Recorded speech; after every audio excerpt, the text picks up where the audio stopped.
최근에 저희 교회 어느 성도님이 저에게 이런 하소연을 하셨습니다. 드라마가 재미가 없다. 이분은 드라마 보시는 게 낙인 분이신데요, 특히 아침 드라마를 좋아하십니다. 아침 드라마 하면 이렇게 떠오르는 단어가 막장 스토리죠. 막장 스토리.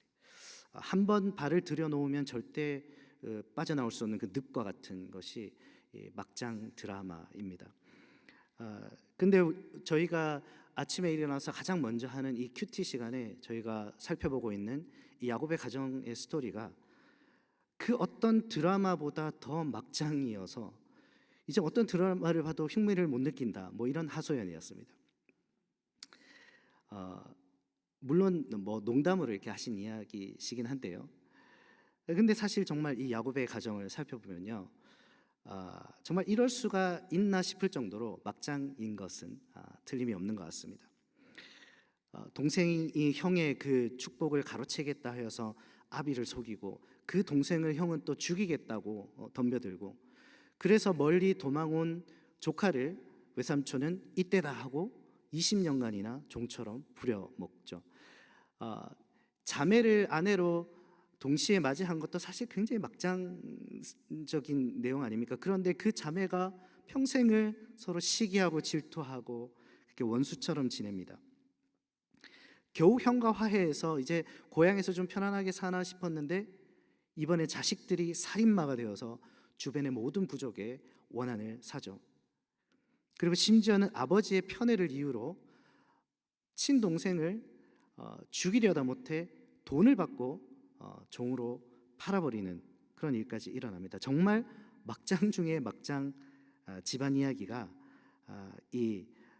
저희들의 아침마다 이렇게 펼쳐지고 있는 것을 저희가 경험하고 있습니다. 그 덕분에 저희의 아침이 매일 굉장히 흥미진진합니다. 창세기 37장에서 시작된 이 요셉의 이야기는 어제와 오늘의 본문이 들어있는 이 45장에서 1차적인 결말을 맺게 됩니다. 구약의 성경학자들은 창세기 50장까지 이어지는 이 요셉의 이야기가 45장에서 한번 일단락되고 그 후로는 또 다른 주제를 가지고 스토리가 전개가 된다고 그렇게 설명을 합니다. 그래서 오늘의 본문이 1차적인 이 요셉의 이야기의 결말이라고 저희들은 생각할 수가 있습니다. 어제 본문에서 우리는 요셉과 형제들 간의 그 극적인 화해의 장면을 목격했습니다. 사실 45장의 이 장면은 여차했으면 정말 피비린내 나는 사륙의 복수의 현장이 될 수가 있었습니다.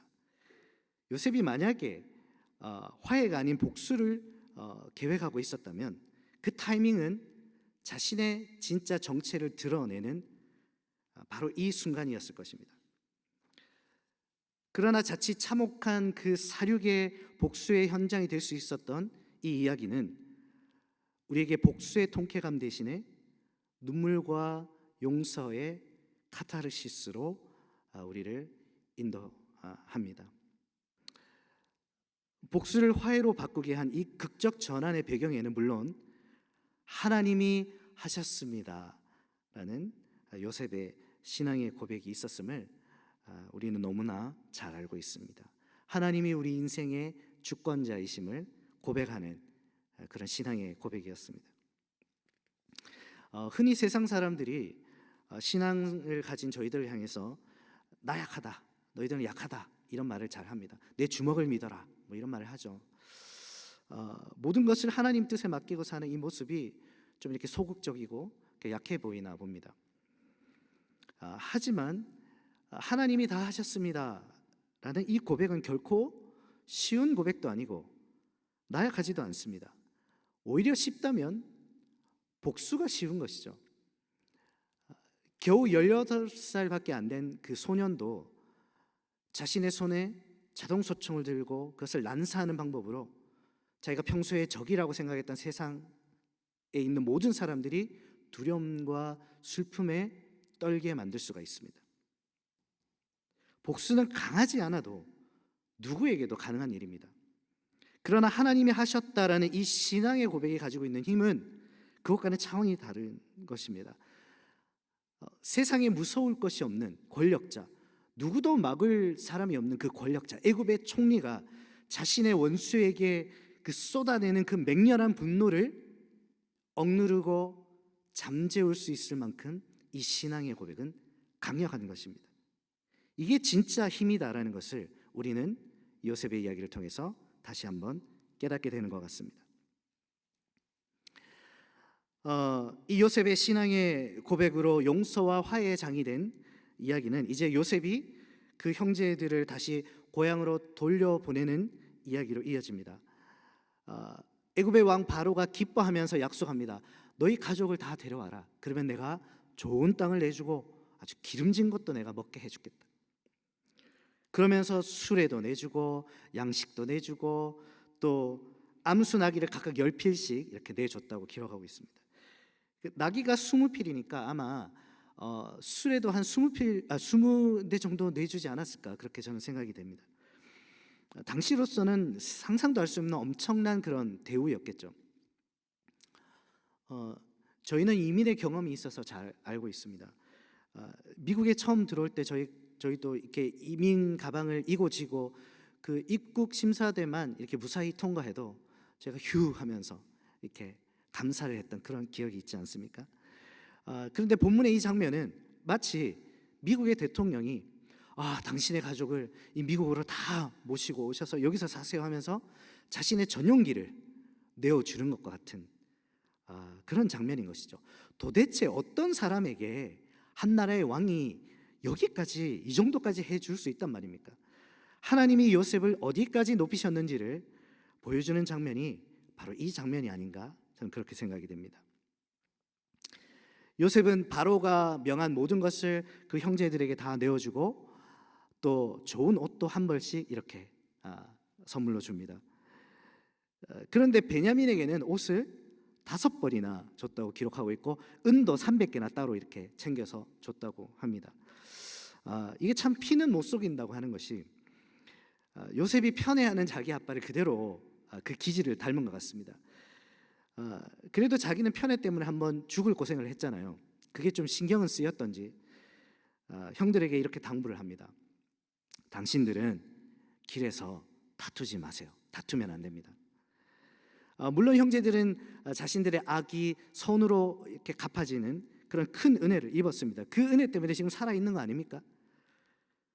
그렇지만 아무리 그래도 내 손에 들어오는 것보다는 남의 손에 조금 더 들어가는 것이 눈에 들어와 버리는, 그것은 어쩔 수가 없는 일인 것 같습니다.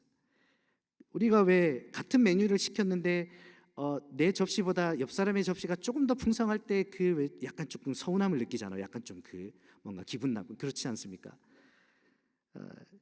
이게 사람의 심리죠. 그리고 이것이 언제나 분란을 일으키는 이유가 됩니다. 제가 예를 한번 들어보겠습니다. 오늘 예배를 마치고 6월의 첫 주에 헵시바 예배 나오신 이 성도님들 너무 귀하셔가지고 교회에서 나가실 때 한 분에게 모든 분에게 1,000불씩을 그냥 드리기로 했습니다. 가정하는 겁니다.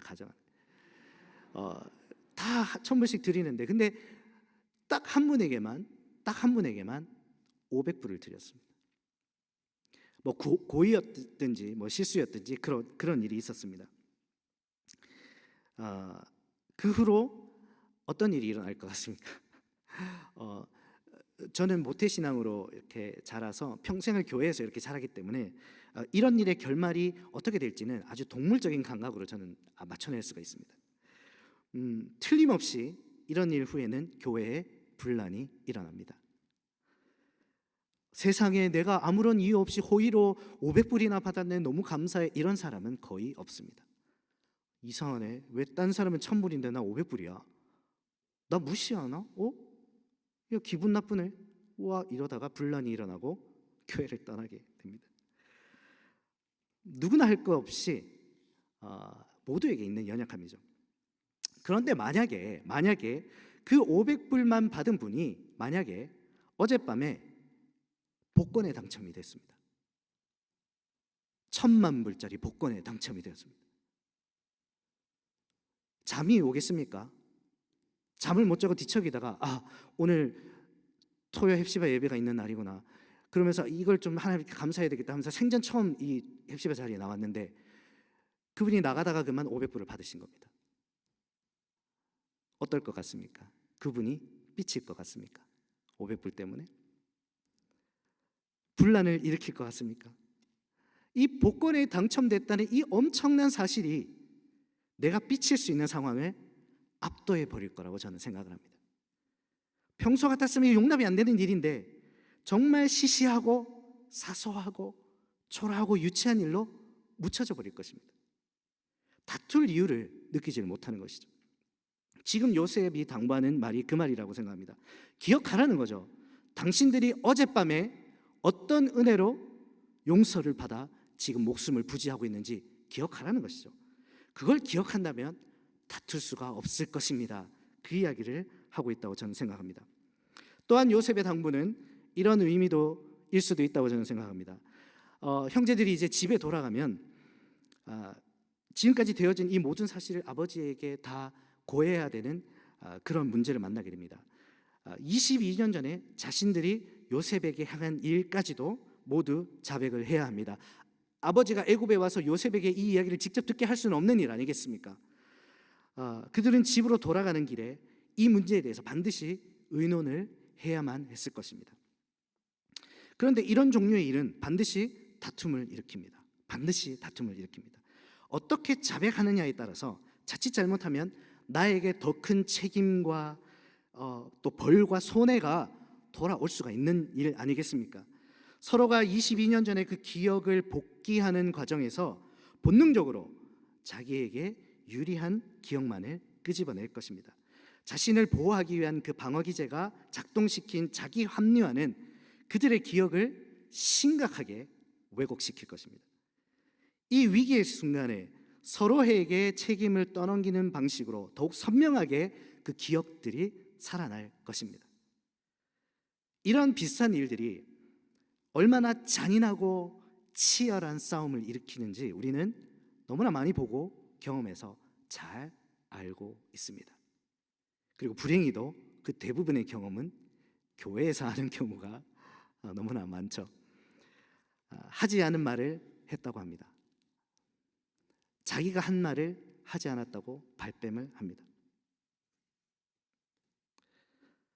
이런 일들이 이런 방식으로 일어나는 겁니다. 이것을 예상한 요셉이 당부를 한 거죠. 다투지 마세요, 형님들. 내가 말한 그것을 기억하세요. 하나님이 다 하셨습니다. 이 말이 오늘 형님들의 목숨을 살렸듯이 오늘 형님들이 다툴 만한 그 어떤 이유도 잠재울 수 있어야 할 것입니다. 실제로 돌아가는 길에 이 민감한 사안에 대해서 한마디도 다퉜다는 기록이 없습니다.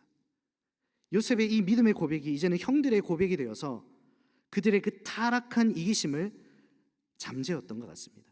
이것이 하나님이 다 하셨습니다라는 이 신앙 고백이 가지는 또 하나의 능력이라고 저는 생각합니다. 얼마 전 저의 지인이 들려준 이야기입니다.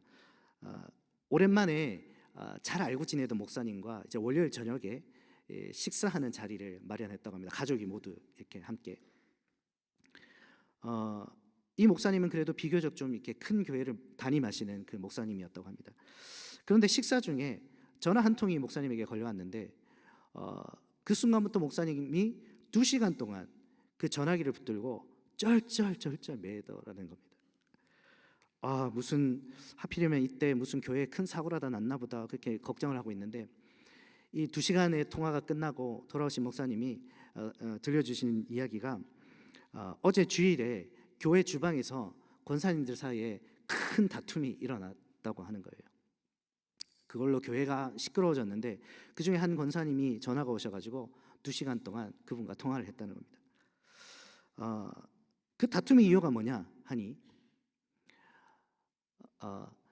김밥에 들어가는 단무지 스타일이 서로 맞지 않아가지고 그걸로 목숨을 걸고 이 권사님들이 싸웠다. 그 일로 교회가 난리가 나가지고 그 통화를 하느라 목사님이 손님과 저녁 식사도 못하고 그렇게 쩔쩔매셨다는 거죠.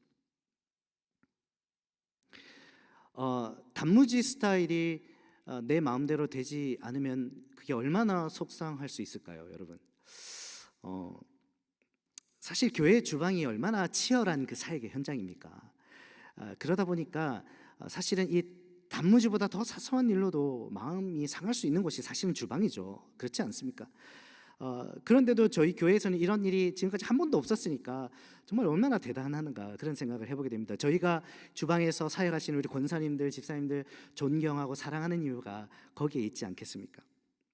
근데 중요한 것은 우리가 절대로 싸워서는 안 되는 이유가 요셉의 형들뿐만 아니라 동일하게 우리에게도 있다는 것이죠. 요셉의 당부가 단지 그의 형들을 향한 것이 아니라 우리를 향한 것이기도 하다는 것입니다. 내 단무지 스타일이 무시당해서 똑같이 수고했는데 저 사람만 왠지 인정받는 것 같아요. 저 사람은 맨날 1,000불 받는데 나는 맨날 500불만 받아. 이런 이유들이 하등 다툼의 이유가 되지 못하는, 되어서도 안 되는 모든 다툴 만한 이유를 압도해버리는 그런 이유가 그 은혜가 우리가 이미 받아 누리고 있다는 것입니다. 마치 어젯밤에 복권이 당첨된 것 같은 그 엄청난 일을 우리가 이미 은혜로 받았다는 것이죠. 그래서 다툴 수도 없고 다퉈서도 안 된다는 것을 오늘 본문의 말씀이 우리를 향해 말씀하고 있는 것입니다. 이걸 기억하라는 것이죠. 그럼에도 불구하고 여전히 나는 다투어야 되겠습니다 라고 한다면 이유는 두 가지뿐이겠죠. 내가 받은 그 은혜를 완전히 잊어버렸거나 아니면 아예 처음부터 그 은혜를 받은 적이 없거나. 우리가 교회에서 다투고 원한을 품고 그것을 갚을 날만 기다리고 있고 내가 언젠가 분란 한번 일으켜주겠어 그렇게 칼을 갈고 있다면 그것은 나는 이 은혜를 고백하는 신앙 고백이 없습니다. 나는 이 은혜를 받은 적이 한 번도 없습니다를 남들 앞에서 외치고 있는 꼴이라는 것을 우리는 기억해야 됩니다. 이것이 부끄러워서라도 우리는 결코 다투어서는 안 되는 것이죠. 우리 주님의 마음이 이 요셉의 마음과 같지 않겠습니까? 다투지 마라. 그것 좀 차이 나는 게 그렇게 다툴 일이냐? 너희가 어떤 은혜로 생명을 받았는지 그걸 좀 기억해라. 그렇게 말씀하고 계신다고 저는 생각합니다. 형제들이 이제 고향에 이르렀습니다. 이야기는 곧장 아버지 야곱에게 그동안 있었던 일을 다 전하는 장면으로 이어집니다. 일단 모든 이야기를 전해들은 야곱은 얼마나 이것이 충격적이었겠습니까? 22년이지 않습니까? 22년을 사랑하는 아들이 죽었다고만 믿고 살았습니다. 근데 그 아들이 살아있다는 것입니다. 그것도 이 자식이라는 것들이 그 긴 세월 동안 자신을 속이고 있었다는 그 사실을 들은 거 아니겠습니까? 그 내용도 자기들의 동생을 노예로 팔았다는 그런 이야기입니다. 도무지 믿기지 않는 이야기입니다. 충격이었겠죠. 그동안 그 슬픔으로 밤을 지새운 그 수많은 날들, 속절없이 지나가 버린 22년의 그 한숨의 시간들이 일순간 서러움으로 북받쳐 올렸을 것입니다. 그 서러움은 이내 원망으로 바뀌었을 것이고 그 원망은 걷잡을 수 없는 분노로 바뀌어서 그 야곱의 마음을 둘러쌌을 것입니다. 한 마을을 몰살시킨 저 살인마 자식들이, 내 자식이지만 생각만 해도 끔찍한 저것들이 결국에는 지 동생까지 죽이다 못해서 돈을 받고 팔았구나, 그걸 22년간 숨기고 있었구나, 이 생각에 아마 눈이 돌아갔을 것입니다. 눈이 돌아갔을 것입니다. 부모는 원래 자기 때문에 자식에게 아주 작은 안 좋은 일만 생겨도 그걸 평생에 마음에 두고 살지 않습니까? 저희 아들에게는 이 왼쪽 뺨에 작은 이 흉터가 있습니다.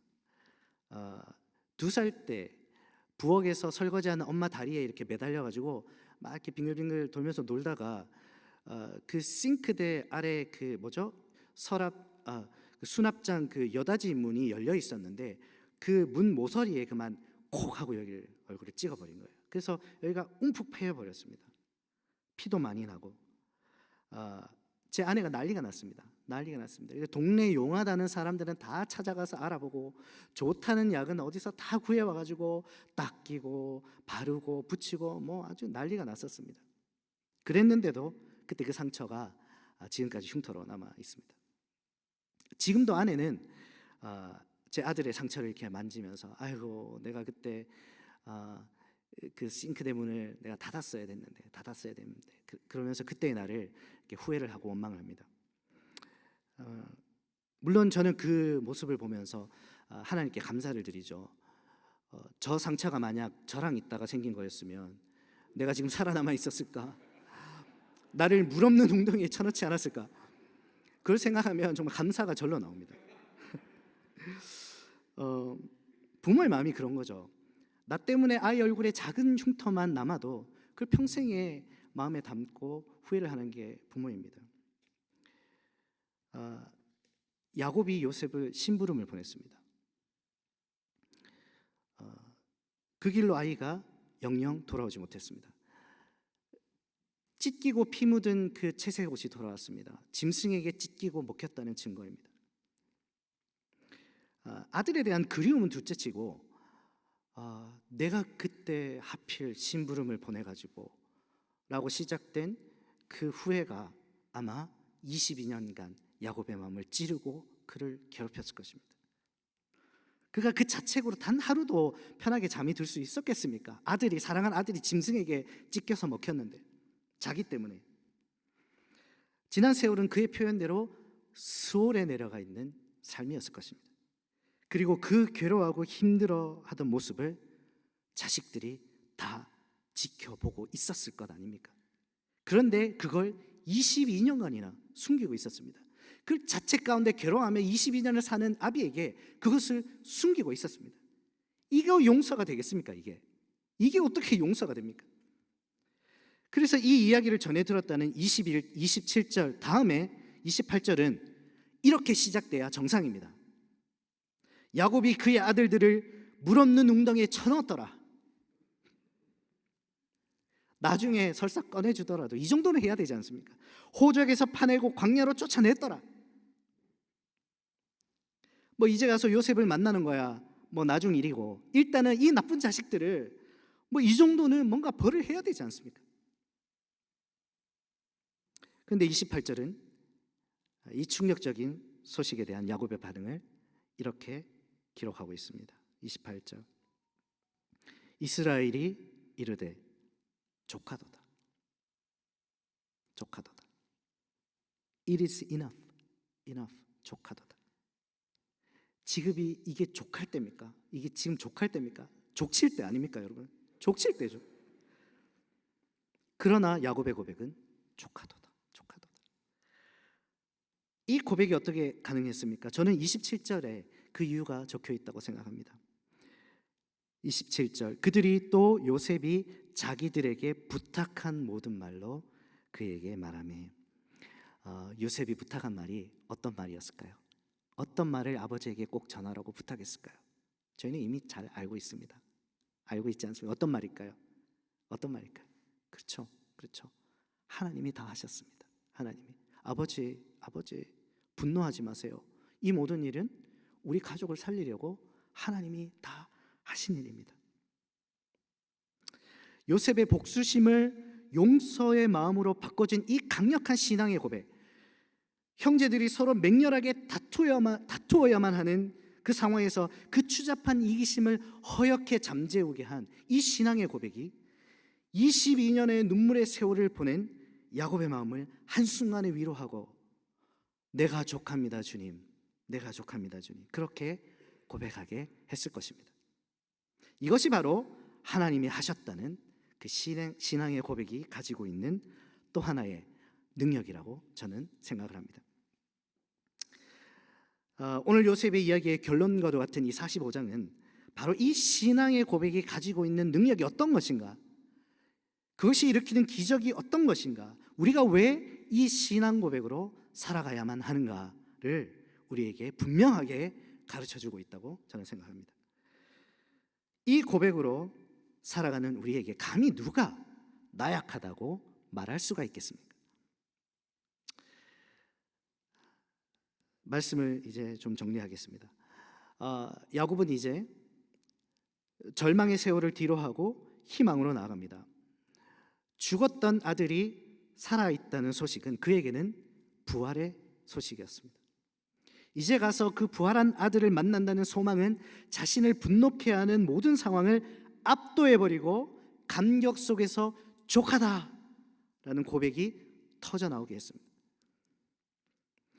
그곳에는 부활한 아들만 기다리고 있는 것이 아닙니다. 기근으로 죽어가던 내 가족들을 구원할 참 구원이 거기에 기다리고 있습니다. 부활한 아들과 참 구원이 기다리는 그 생명의 땅으로 나아가는 그 소망이 그의 마음을 가득 채웠습니다. 족하다, 족하다. 여러분 생각해 보십시다. 오늘 야곱의 가족을 용서와 화해로 회복시킨 이 신앙의 고백이 사실은 우리에게도 있지 않습니까, 여러분? 부활한 아들 요셉을 만나러 가는 이 소망의 길은 부활한 우리 주님과 구원에 있는 그 천국을 향해 나아가는 우리의 삶과 닮아 있지 않습니까, 여러분? 같은 고백, 같은 소망을 가지고 살면서도 만약 우리의 삶에 여전히 다툼이 있고 원한이 있고 용서와 화해가 보이지 않는다면 이 고백과 소망의 능력이 없어서 그렇습니까? 아니면 우리의 것이 가짜여서 그렇습니까? 우리가 단무지 이야기에서 피식 웃었지만 사실은 우리가 교회 안에서 다투는 이유들을 곰곰이 생각해 보면 대부분 딱 그냥 이 단무지 수준인 경우가 많습니다, 여러분. 우리가 서운해하고 원통해하고 분해하는 일에서 우리 감정을 잠시 좀 배제하고 정말 냉정하게 생각해 보면 딱 그 수준인 경우가 대부분입니다, 사실. 설사 그 이유가 나의 명예에 정말 치명적인 것이었다 할지라도 그것조차도 압도해 버릴 수 있을 만큼 능력이 있는 신앙의 고백이 그리고 구원의 소망이 우리에게 있지 않습니까? 그것이 진짜 우리의 것이라면 내가 족합니다, 주님. 내가 족합니다, 주님. 이 고백 말고 우리가 주님 앞에 드릴 수 있는 것은 없는 줄 믿습니다. 이 은혜를 정말 실감하면서 기쁨으로 서로 좀 용납하고 용서하고 감사하면서 부디 다투지 말고 부활한 주님이 계신 그곳으로 참된 구원이 있고 생명이 있는 그곳으로 날마다 소망 가운데 함께 나아가는 저와 여러분의 삶이 되시기를 간절히 소원합니다. 아멘. 이 시간 함께 찬양하시겠습니다. 여러분 족하십니까? 족하십니까?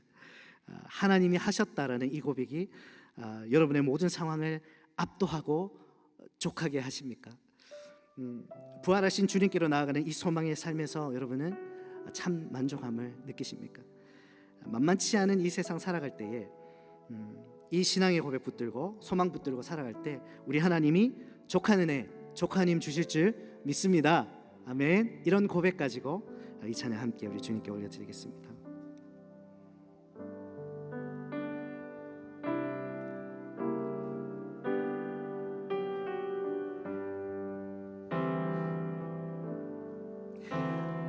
내 맘이 낙심되어 근심에 눌릴 때 주께서 내게 오사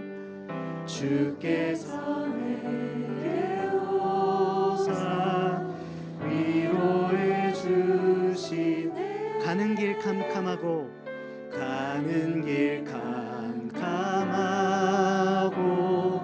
괴로움 많으나